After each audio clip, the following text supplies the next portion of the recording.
Hey, it's Tammy Tiller-Hewitt. This year I've had the privilege of working with many large physician liaison groups and physician liaison teams. And while I've been doing this liaison work for over 2 decades, I mean, we've stood up hundreds of liaison programs, and I was a liaison for many years. But the interesting part about my job is my favorite part is when I learn new things from liaisons. So the old adage, you can't teach an old dog new tricks, only applies when the old dog doesn't want to learn new tricks. And for me, that's barking up the wrong tree. I know I probably shouldn't do stand-up comedy. Well, recently during a workshop with a group of liaisons, I took a couple notes so that I could share some of these new things that I learned from other liaisons.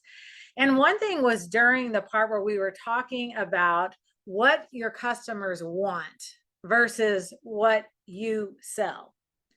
And sadly, the vast majority of answers are different.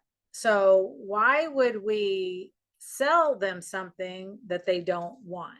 Well, we have to understand what they want. So we were talking about features and benefits.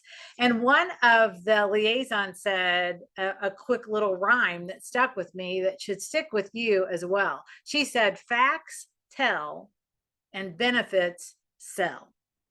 So that's why anytime we're promoting or selling anything, we need to do it through the lens of the customer. So yes, we may sell an MRI, but what we want to sell is same day appointments, quick turnaround times. That's the benefit to the customer and why they would switch their benefits to us.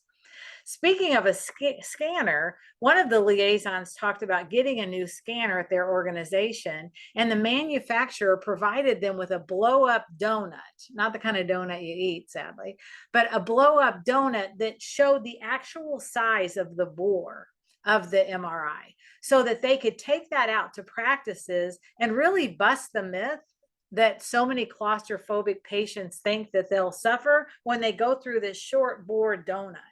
So that was a really cool tool that in over 20 years, I had never heard of that. So ask your manufacturer for any kind of tools that you can use to really bust the myths around why they are giving you excuses and not sending them to you.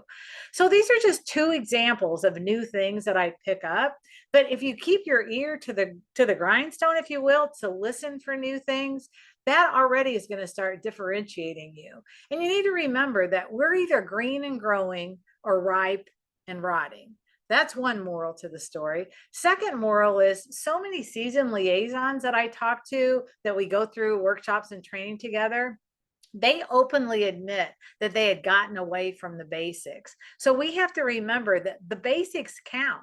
In fact, I know a very large for-profit health system that for this year, their major initiative is getting back to the basics because they had gotten away from the basics around easy access, providing a path of least resistance for their customers and their physicians. So take a look around at your organization and see, or your position to see, have you gotten away from the basics?